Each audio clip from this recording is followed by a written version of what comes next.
A monster in the village, Peter Blagojevic, the vampire of Kisiljevo, according to Robbie M. from Historic Mysteries. Of all the things that go bump in the night, few monsters haunt our dreams like the dreaded vampire. Almost every culture around the world has its own versions of vampires in its folklore, but the version most of us are familiar with originates in Eastern Europe. This region is full of vampire tales, like the story of Peter Blagojevic, also known as the vampire of Kisiljevo. In this 18th century Serbian village, Blagojevic's death sparked fear and hysteria, as locals believed he returned from the grave to prey on the living. Legends recount the macabre events of his exhumation, revealing a community's desperate attempt to rid themselves of a suspected vampire. Cases like this led to vampire hysteria spreading across much of Europe until it caught the attention of writers like Bram Stoker, who gave us the infamous Count Dracula. The tale of Peter Blagojevic. Peter Blagojevic was a Serbian peasant born in 1662. He spent most of his life in the Serbian village of Kisiljevo, thought to be the modern-day Kisiljevo, and lived a perfectly unremarkable life until his death of unknown causes in 1725. Following his death, Blagojevic's small village was hit by a spate of mysterious deaths. Within 8 days, 9 people had perished. Each of them had suddenly been struck down by a mysterious illness 24 hours before their deaths. Such deaths are not uncommon in village life at the time, but what was unusual was that those who died each had the same horrifying story to tell. On their deathbeds, each claimed to have been throttled by their recent deceased neighbor.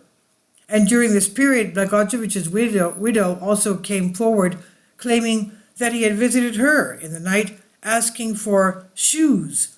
She fled the village and moved away soon after. Other stories about this man started to appear, each more alarming than the last. Another tale claimed Blagojevic's returned home at night and demanded food from his son. When the young man refused, his father is said to have brutally done away with him, biting him to death and drinking his blood. Dracula style, obviously, vampire style. The suspicious locals decided that Blagojevic's body should be disinterred and examined for signs of vampirism. This meant checking to see if his hair, beard, and nails had grown and to see if he was suitably decomposed. So I guess they knew about vampires. Digging up the dead, unsurprisingly, was frowned upon, so the villagers demanded that local official Cameral Provisor Frumbald, along with the local priest, attempt the inspection. Frumbald tried to object, saying he needed permission from the authorities in Belgrade, but his pleas fell on deaf ears. The locals, after all, were dealing with a vampire and believed they had no time to lose, and according to local legends, entire villages had been wiped out by vampires during the Ottoman rule. Fearing an uprising, and with the locals threatening to abandon the village, Frumbald had no choice but to permit the procedure. He attended and made sure to note down his experience in a report for the authorities. To kill a vampire? Frumbald begrudgingly attended the examination of the exhumed body with the Veliko Grandist priest. According to his notes, he was very concerned to find that the body did indeed match up with descriptions of vampires.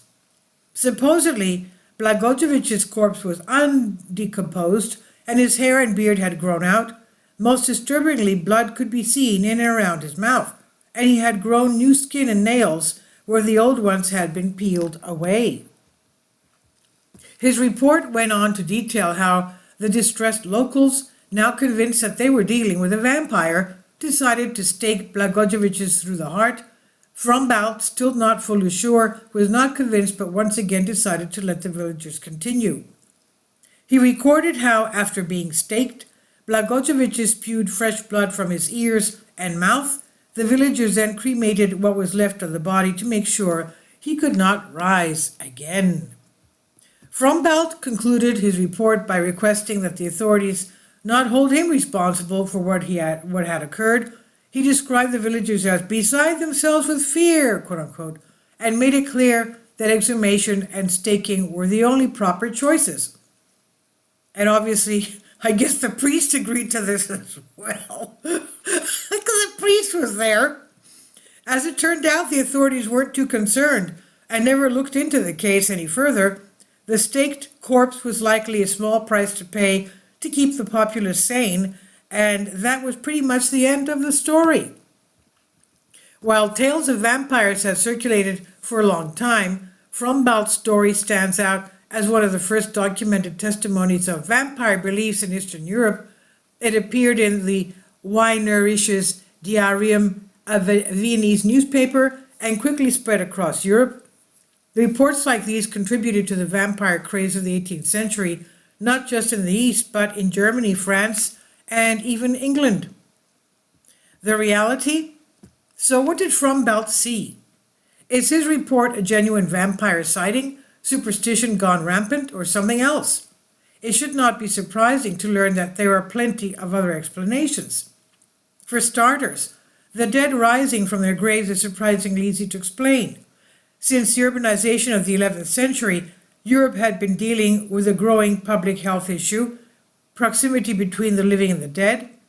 These were deeply religious times, and people tended to build their homes and businesses near places of worship and the burial ground they came with.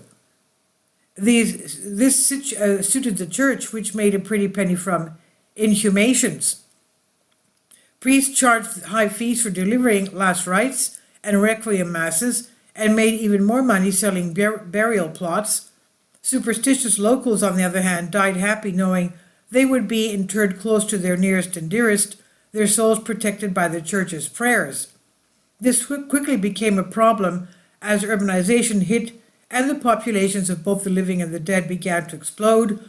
Urban space was tight, and soon the graveyards were full, and there was no space for them to expand outwards.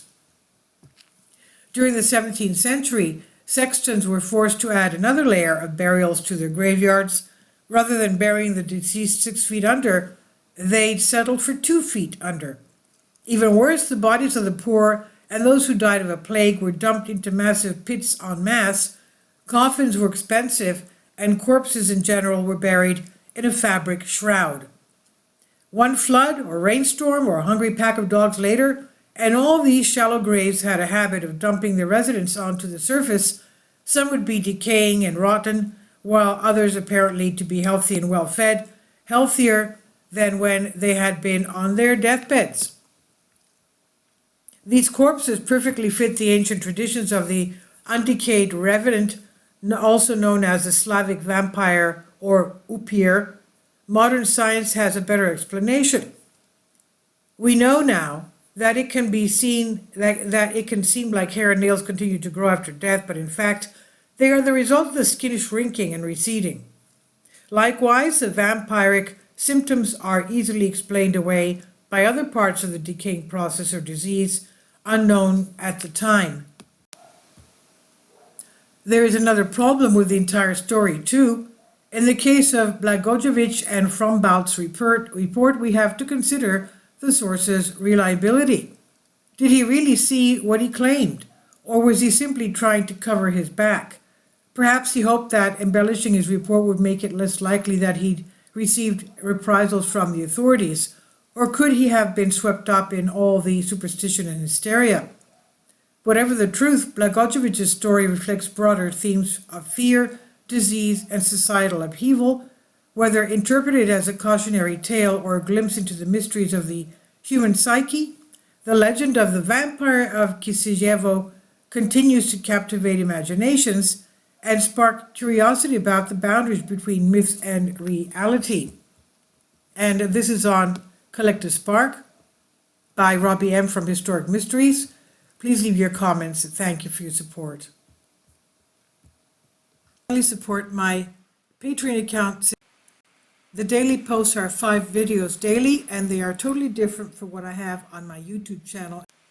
Thank you so much for your support and that you find all my content so interesting. You'll find the Patreon account details in the description box below.